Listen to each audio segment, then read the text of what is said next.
कांग्रेस को एक बार फिर करना होगा त्याग, इंडी गठबंधन को लेकर सामना में शिवसेना यूबीटी का बड़ा दावा। शिवसेना यूबीटी सांसद संजय राउत ने मुखपत्र सामना में INDIA गठबंधन में शामिल कांग्रेस को लेकर कई बड़ी बातें कही हैं। उन्होंने कहा कि सभी राजनीतिक दल तानाशाही प्रवृत्ति से खिलाफ तो लड़ना चाहते हैं, लेकिन त्याग करने के लिए कोई तैयार नहीं है। स्वतंत्रता की लड़ाई में सर्वाधिक त्याग करने वाली कांग्रेस अब खुद के अस्तित्व के लिए संघर्ष कर रही है। इसके बावजूद कांग्रेस को कोई सूबेदारी में रखने को तैयार नहीं है, इसलिए अब तानाशाही के खिलाफ लड़ाई में त्याग करने की जिम्मेदारी कांग्रेस पर आ गई है।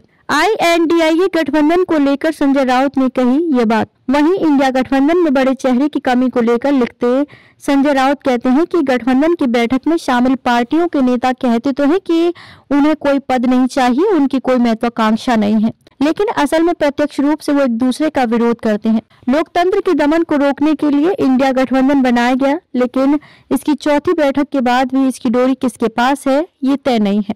सांसदों के निलंबन पर भी संजय राउत ने दी प्रतिक्रिया। वहीं सांसदों के निलंबन को लेकर संजय राउत ने लिखा कि लोकतंत्र का सामूहिक नरसंहार हो रहा है। उपराष्ट्रपति की मिमिक्री के लिए बीजेपी के नेता विरोध कर रहे हैं, लेकिन महंगाई बेरोजगारी को लेकर संसद में कुछ बोलने नहीं दिया जा रहा।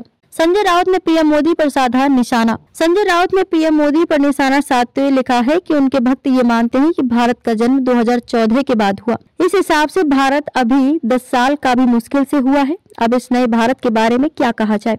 दिल्ली में कड़ाके की सर्दी के बीच 2 महत्वपूर्ण घटनाएं घटी। पहली इंडिया गठबंधन की बैठक और दूसरी इंडिया गठबंधन के सांसदों का संसद में निलंबन।